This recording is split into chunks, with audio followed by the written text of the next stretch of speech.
Side of the circuit, that's the outside line for Brundle, but the inside line for Nelson when they get down there. Who's going to come out in the lead of the race when they turn in towards the corner?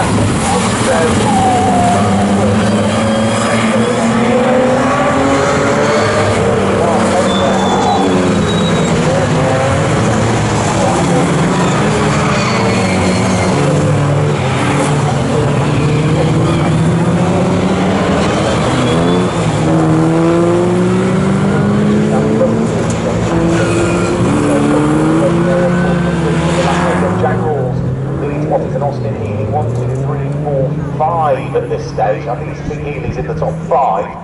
The Jaguar E-Type is Paul Kennelly, who's there in 6th place. But over the start finish line now come, and again attacking for the lead of the race is Jeremy Welsh, who draws himself alongside, but on the right-hand side of the circuit, Jack Rawls has the inside line as they head up towards Richie's corner. Is Jeremy Welsh going to go through? He's just got his nose ahead, sweeps through, round the outside, takes up the lead of the race. Jeremy Welsh leads Jack Rawls down into 2nd position.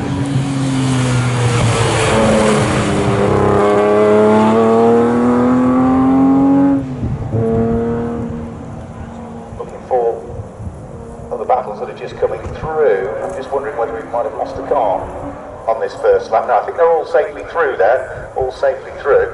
So now Jeremy Welsh I thought was battling with Jack Rawls, but I think it's Mark Holm, the two very similarly liveried cars. Let's just have a quick look. No, it's Mark Holm. I apologise, it's Mark Holm that is now in the lead of the race. Jeremy Welsh I thought it was, but his is the car rather with the larger stripes down the side of it. Jeremy Welsh's car has red and the white. Mark Holm has more white down the side.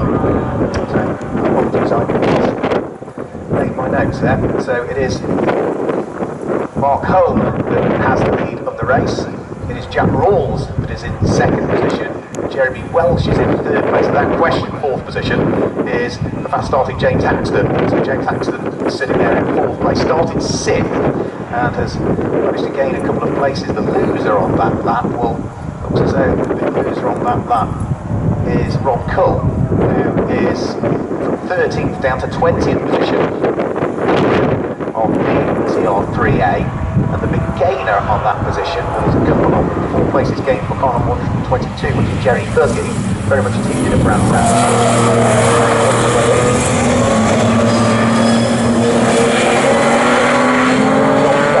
started in 20th position and is now in 16th place. 6 places also wasn't seen.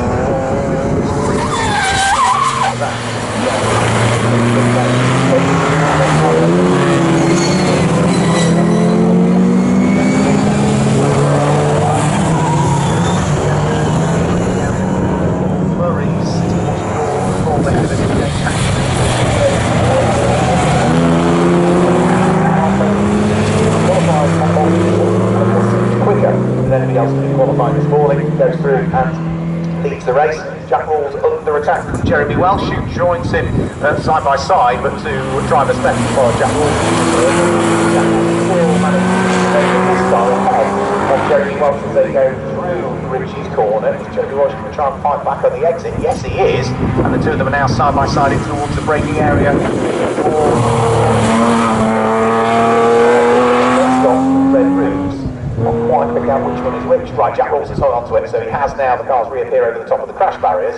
It is Jack Rawls still there in 2nd position. Jeremy Welsh still there in 3rd place. James Haxton still completing the top 4 at this stage.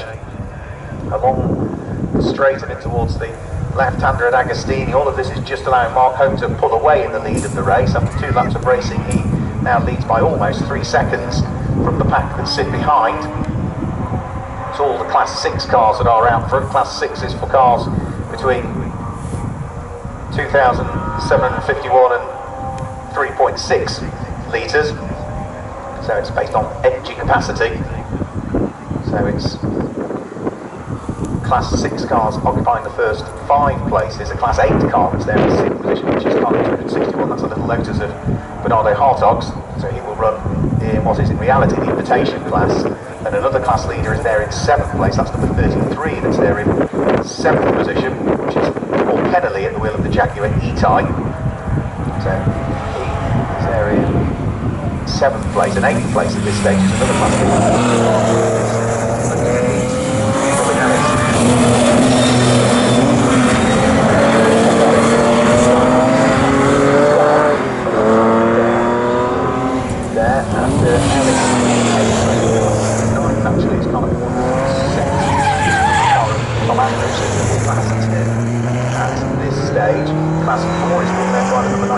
car of David Wenman, who is there.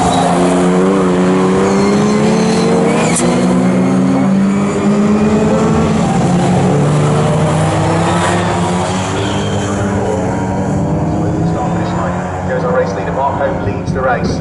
Still with Jack Rawls there in second position from Jeremy Welsh. Jeremy Welsh position.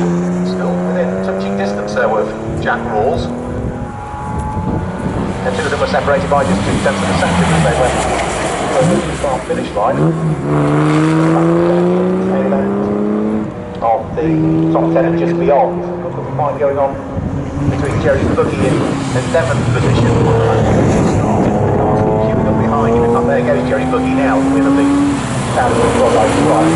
Based on that lap, Jerry has been fourth and has now been passed by Richard Knight Austin Healy 104. So Jerry Buggy will want to try and hang on to what is 12th position now, because he's still got two more cars queuing up behind him. The first of which is Paul Mortimer's Austin Healy. The next of which is going to be the number 126 car, which is Mark Ellis at the wheel of his MGA.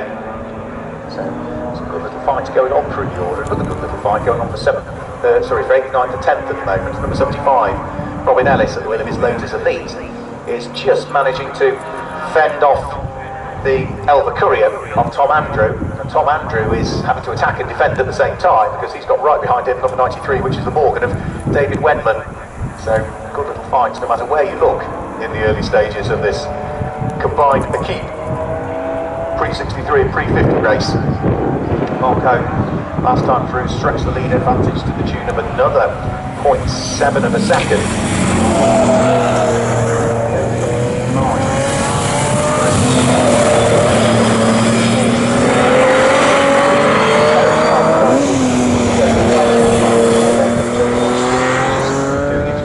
Trying to just step out a little bit, a bit of oversteer coming out.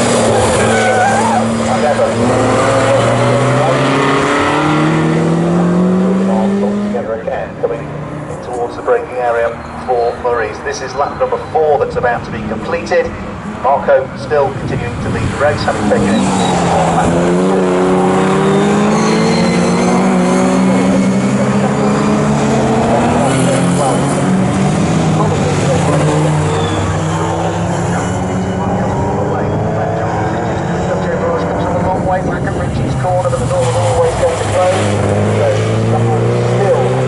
Second place, Jeremy Welsh is still there, third place, completing the top 4 at this stage.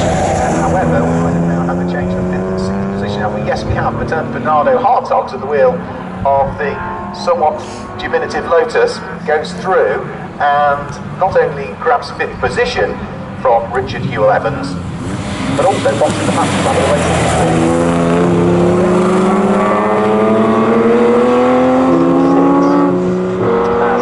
A 2 minute 20.422 second lap, 2 minute 20.422. So Mark Holmes' lead advantage increased by another quarter of a second on that occasion, so it's now 3.9 seconds first and second place. Fifth time he's been this way.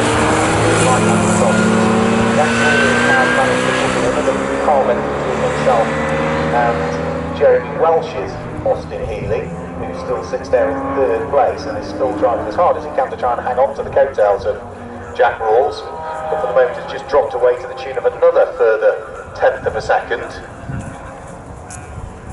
19 minutes of the race to go. Down the Bentley straight go our race leaders.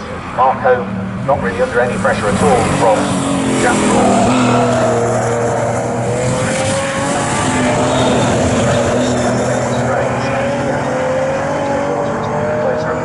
Bentley straight than he did at the top end of the Bentley straight, but again he slides the car sideways coming out of Nelson.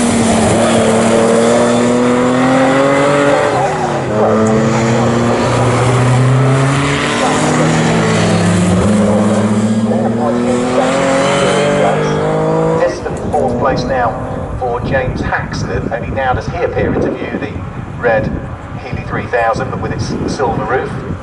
And then we should have, or we did have, Bernardo Hartogs at the wheel of the Lotus. In the next there he is now.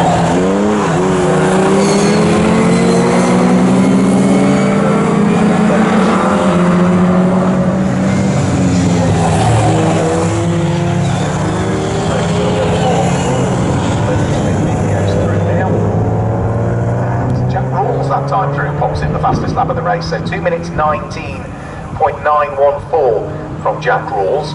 Now that is 4 seconds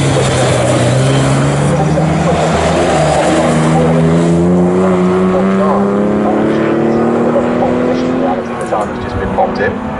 It was also this morning sunny and dry. Well, it's probably a warmer ambient temperature, I would have thought now. Nice and early on in the race. Solid tyre, of course. It's done on LRM, I would imagine. Historic specification. Done on tyre. Jack Rawls, on that occasion, it means that not only has he got the fastest lap of the race, he's brought the lead advantage down. It's still more than enough as far as Mark Hope is concerned, because it's only come down by 4/10 of a second, but it's now down to 3.5 seconds from first to second. And Jack Rawls, having posted his best lap of the race, Jeremy Welch posted his best individual lap of the race as well. Looks as though we are going to lose, I'm afraid. Harry Gould wants to stay 150. That has no engine power at all.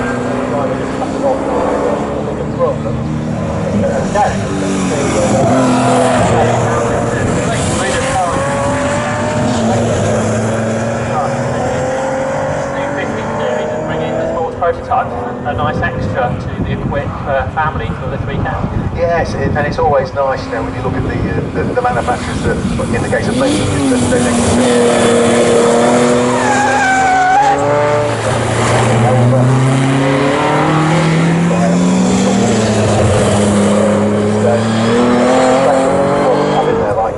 David Blanchard's RGS Atlanta Sports Special, and then of course we've got that beautiful looking Rick Wilmot XK140 GOM Special as well, so nice to see.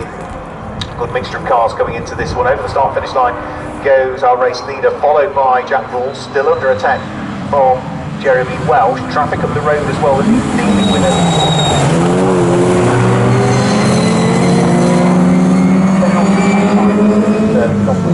3.5 seconds for that.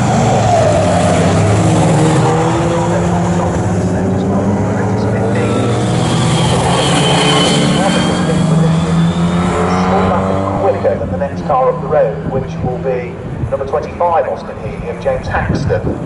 Now Bernardo was the best part of 1.8 seconds quicker than James Haxton last time. Right up on third, number 25 Austin Healey. Race leader for the 7th time heading out of Agostini. Jeremy Welch means that they can now recommence with their squabble for 2nd and 3rd place. Last time through, Jeremy Welch posted the fastest lap of the race as well, 2 minutes 19.719 for the car that sits there in 3rd position.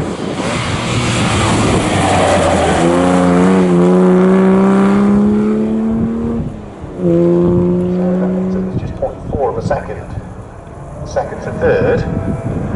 James Haxton in 4th place, looking to try and make sure he can hang on to it. Be conscious that there's an ever-present danger of the closing Lotus of Bernardo Hartogs, who sits there in 5th place. 6th at the moment,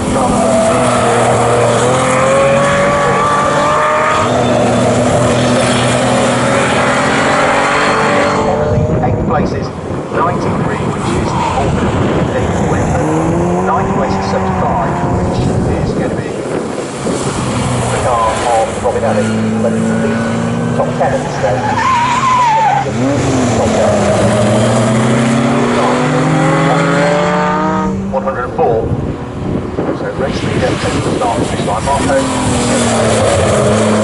He's not pulling away, but neither are they closing on here. So Mark Hope over the start finish line. Another lap concluded. Then Jack Rawls followed very quickly thereafter by Jeremy Welch. The pair of those just managed to fall away a shade further from the race leader, so 1/10 of a second increase in the lead advantage 1st to 2nd. But Jeremy Welch in 3rd place dropped back to the tune of exactly 0.4 of a second from Jack Rawls that time through. How has that changed?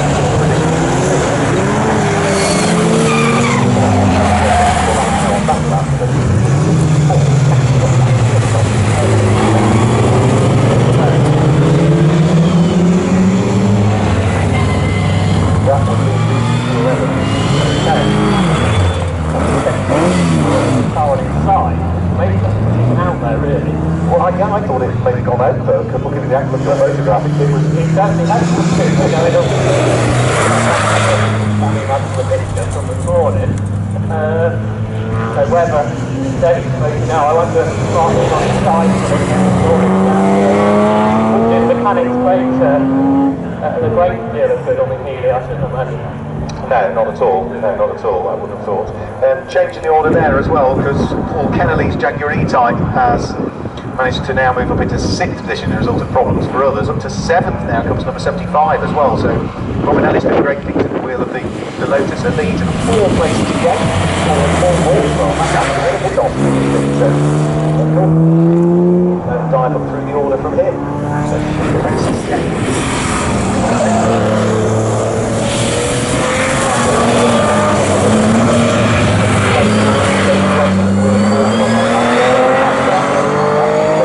lost 6 places, and the Elva Courier of Tom Andrew lost 4 places, so something happened there to sort as well. Pick up on. So Marco,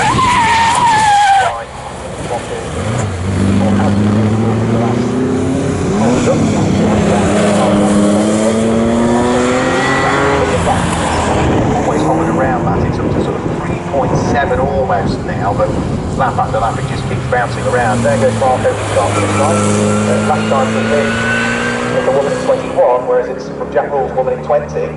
So that means that the lead advantage now has been dwindled down slightly again by another half to 3/4 of a second. It's now down to 3.1 seconds first to second place. Jeremy Welsh still sitting there in 3rd. Where's the little Lotus? Bernardo Hartog's about to head over the start-finish line. We'll see him out in his GT40 as well, I think, over the course of this weekend. He's a fairly distant 4th place because he's 21 seconds behind the lead trio in this race, and now has 5 seconds in hand to himself. James Hackett, 5.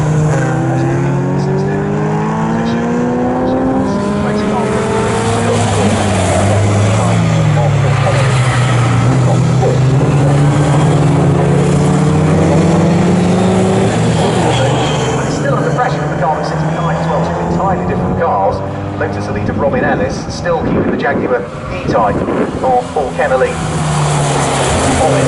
So the thing is a straight line. Power to pull himself away, whereas for the likes of Robin Ellis, it's all about momentum. Twisting bits, letting those on the 300 circuit. Josh.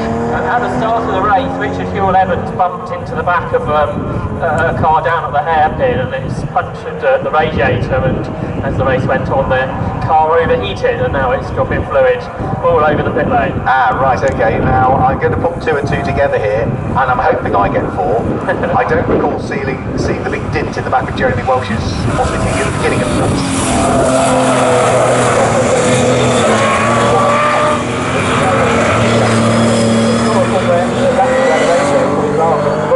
Yeah. So the car looks remarkably clean, considering it had a roll this morning. Poor old Jaguar, poor Austin, he'll be ready for the trip back home again, and a bit of TLC when he gets back to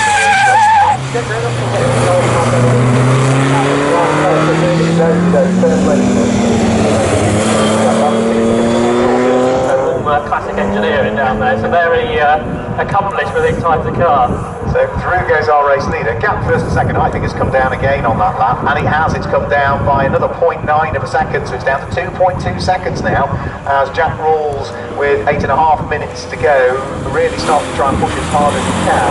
Now that lap time for Jack Rawls was only about 0.2 of a second shy of the best lap that he has done so far in the race, whereas for Mark Hogan, his lap time was about 1.1 seconds shy of his best time in the race so far.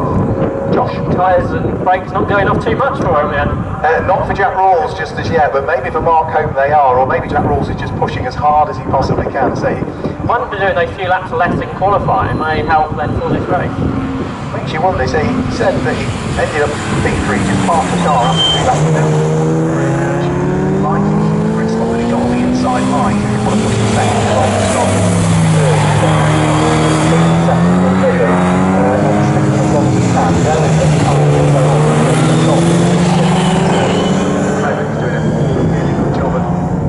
Hanging on to it, Jack Rawls. So onto the brakes, in towards towards the right-hander at Oggies. Now the gap for the section is about the same.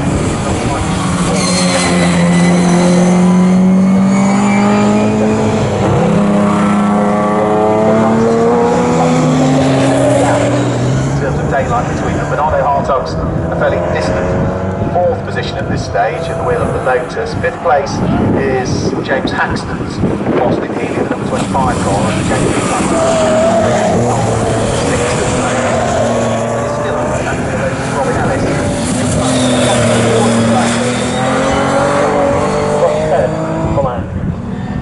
Right, the on the courier, so it's about to head over the start finish line now and see if there's anything obvious as to what the black and orange flag is for. A little bit of smoke from the right rear is what I think that might be for. Now that looks more like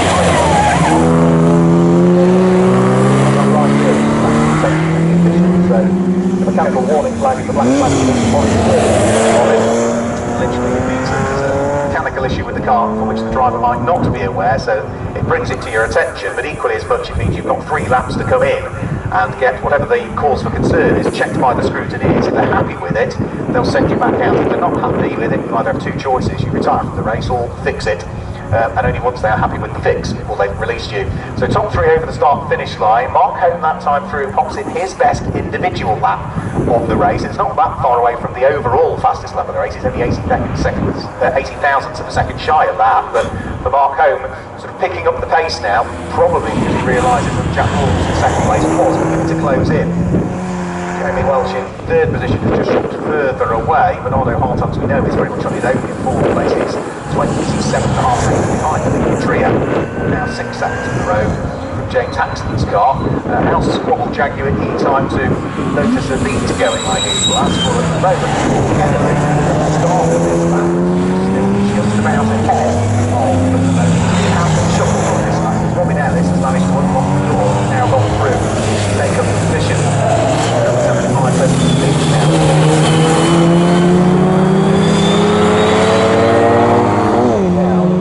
The Silver Roof has dropped down into 7th position, I'm afraid to say. It will still mean, though, that both of them respectively are still leading their class as well. Robin Ellis in class 1, Kennedy leading class 7.